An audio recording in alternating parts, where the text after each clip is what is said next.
හාමුදුරු අපිත් දකින්නැති බනත් අහන්නැති ඒ කාලේ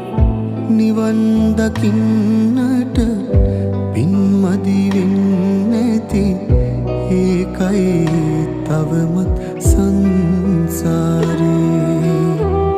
නිවන් දකින්නට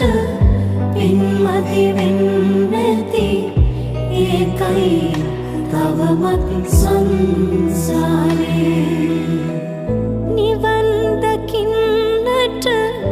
පින්මදි වෙන්නැති ඒකයි තවමත්